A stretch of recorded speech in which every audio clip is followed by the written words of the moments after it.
Praise the lord. పునరుద్ధానుడైన యేసుక్రీస్తు నామంలో మీ అందరికీ నా శుభాభివందనాలు. బాగున్నారా? దేవుడు మిమ్మలను మీ కుటుంబాలను ఆశీర్వదించునుగాక. అనుదిన వాత్సల్యత అను నేటి వాక్య ధ్యానాంశాన్ని ధ్యానించుకుందాం. రాండి, పరిశుద్ధ బైబిల్ గ్రంథములో ఎస్తేరు పుస్తకము 2వ అధ్యాయము 17వ వాక్యాన్ని చదవగా విందాం. స్త్రీలందరికంటే రాజు ఎస్తేరును ప్రేమించెను. కన్యకలందరికంటే ఆమె అతని వలన దయాదాక్షిణ్యములు పొందెను. అతడు రాజ్య కిరీటము ఆమె తల మీద ఉంచి ఆమెకు వస్తీకి బదులుగా రాణిగా నియమించెను. ఆమేన్. ప్రియమైన దేవుని బిడ్లారా, ఎస్తేరు అనగా మీ అందరికీ తెలుసు కదా, నక్షత్రం, స్టార్. ఆమె పేరు నాకు అర్థం. నక్షత్రం అంటే స్టార్. ఎవరిమే? మొర్దుకై పిన్న తండ్రి. తల్లిదండ్రులు ఏమయ్యారో మనకు తెలియదు, కానీ తల్లి లేదు, తండ్రి లేదు. తల్లిదండ్రులు లేని ఒక యవ్వన బిడ్డ 127 సంస్థానాలకు మహారాణిగా ఎదగడానికి గల కారణాలేంటి? రాజుగారు ఆమెను ఎందుకు ప్రేమించాడు? రాజు ఆమె మీద ఎందుకు దయ పుట్టింది? ఎందుకు రాజు ఆమె తల మీద రాజ్య కిరీటాన్ని పెట్టాడు? నేనంట, ఈరోజు ఈ వాక్యం వింటున్నావు కదా దేవుని బిడ్డ, నిన్ను దేవుడు చూసినప్పుడు దయ కలుగుతుందా? నిన్ను చూసినప్పుడు ప్రేమించాలనే మనసు కలుగుతుందా? నిన్ను చూసినప్పుడు ఏదైనా ఒక కంపెనీకి మేనేజర్గా చేయాలని, నిన్ను చూసినప్పుడు ఈ గ్రామానికి ఒక మంచి నాయకుడు చేయాలని ఏమైనా కలుగుతుందా దేవునికి? లేదు కదా. ఎందుకో తెలుసా? నా ప్రవర్తన చూసుకోవాలి. వాస్తవం బిడ్లారా, తల్లిదండ్రులు లేకపోయినా 127 సంస్థానాలకి ఎలాగా ఆమె ఎదిగింది చెప్తా, జాగ్రత్తగా వినండి. ఈ రోజున తల్లిదండ్రులు లేరేమో కదా నీకు. కొంతమందికి లేనట్టున్నారు. చాలామంది దిక్కులేని వాళ్ళు ఉంటారు, అనాథులు ఉంటారు, ఆదరణ లేని వాళ్ళు ఉంటారు. అయిపోయింది, నాకు తండ్రి లేడన్నా, నాకు తల్లి లేదన్నా, నాకు తల్లిదండ్రులు ఉన్నారు కానీ వెలివేశారన్నా, నా తల్లి నన్ను చూడదన్నా, నా తమ్ముడు నన్ను చూడన్నా అని రకరకాల సమస్యలతోనూ కృంగిపోతున్నావు కదా. నిన్ను విడువడు, ఎడబాయడు, నెప్పరము కలిగి ధైర్యముగా ఉండు అనే వాగ్దానాన్ని నీ మనసులో పెట్టుకొని ధ్యానించు. ఆమేన్.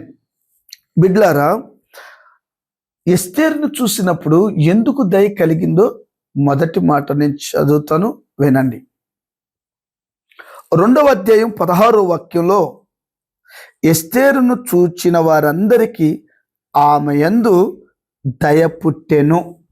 మొదటి మాట, రాజుగారికి దయ పుట్టింది, సంస్థానంలో ఉన్న వారందరికీ దయ పుట్టింది. దయ అనగా కృప పొందిన బిడ్డ. ఆమేన్. ఈ రోజున దేవుని సన్నిధిలో ఉదయకాలమే లేచి నువ్వు ప్రార్థన చేసుకుంటే పరలోకము నుండి దేవుని కృప నీ మీదకి దిగొస్తుంది. కృప అంటే వాత్సల్యత, కృప అంటే దయ, కృప అంటే కనికరం. నువ్వు దేవుని సన్నిధిలో కృప పొందుకుంటే నిన్ను చూసిన వారందరికీ దయ పుడుతుంది, వాత్సల్యత పుడుతుంది. నిన్ను చూస్తే వారికి కనికరం పుడుతుంది. ఈ ఎస్తేరును చూసినప్పుడంట వారికి దయ పుట్టిందంట. ఆ దయ ఎలా కలుగుతుంది? ప్రతిరోజు ఉదయకాలము 4 గంటలకి నువ్వు లేచి చేతులు 2 పైకెత్తి, ప్రభా ఈ ఉదయకాలం నీ కృప నా మీద కుమ్మరించాలి. నువ్వేం చేయాలో తెలుసా? ప్రార్థన చేసుకోవాలి. దేవుని సన్నిధిలో లేచిన వెంటనే పడకల దిగగానే మోకరించి ప్రార్థన చేసుకోవాలి. అప్పుడు దేవుని అనుగ్రహం, దేవుని వాత్సల్యత నీ మీదకి దిగొస్తుంది. ఈ ఎస్తేరు అలాంటి కృప పొందింది. అందుకనే రాజుకి దయ కలిగింది, అందుకనే రాజుకి కనికరం కలిగింది, అందుకనే రాజు ఆమెను ప్రేమించాడు. అందుకనే రాజు ఆమెకు రాజ్య కిరీటం పెట్టాడు. ఆ రాజు ఎవరో తెలుసా? మన ప్రభు అయిన యేసుక్రీస్తు. కృప మీ అందరికీ అనుగ్రహించును కాక. రెండవ మాట చదువుగా విందాం. ఎస్తేరు గ్రంథం 1వ అధ్యాయం 12వ మాట చదువుకుందాం. ఆమె సౌందర్యవతి. ఆమేన్. ఆహా, భలే నవ్వుతున్నారే! ఈ మాట వినగానే, సౌందర్యవతి అనగానే సౌందర్యం అంటే ఏమనుకుంటున్నావు? అంతరంగ సౌందర్యమా, బాహ్య సౌందర్యమా? ఈ రోజున చాలామంది సౌందర్యంగా కనబడాలని రకరకాల ప్రయత్నాలు చేస్తున్నారు. అర్థమైందా? ఆ అలంకరణ గురించి ప్రభు చెప్పట్లేదు. మరి ఏ అలంకరణ? కీర్తనకారుడు 45వ కీర్తన 11వ వాక్యంలో ఇలా రాయబడి ఉంది. ఆడేమంటుందో తెలుసా? కీర్తనలో 45వ కీర్తన 11వ వాక్యం చదివితే, ఈ రాజు నీ ప్రభు, అతడు నీ సౌందర్యమును కోరినవాడు. నీ ప్రభువు నీ అంతరంగ సౌందర్యాన్ని కోరినవాడు. అంతరంగ సౌందర్యం అంటే ఏమిటి అమ్మా? పవిత్రత, పరిశుద్ధత, ఈ లోక మాలిన్యం అంటకుండా బ్రతకడం.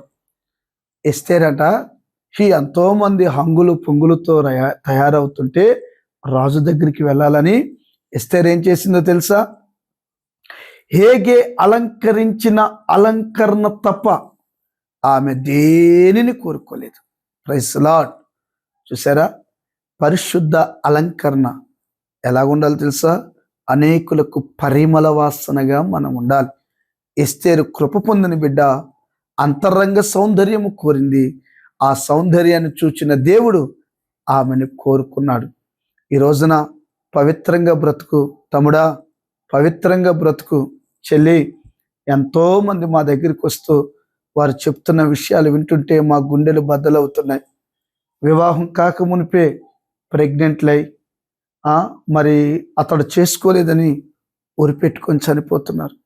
ఎంతోమంది తమ కన్యత్వాన్ని పాడు చేసుకొని దేవునికి దూరం అయిపోయి లోకంలో కలిసిపోయి ఎన్నో నష్టాలు కొని తెచ్చుకున్నారు.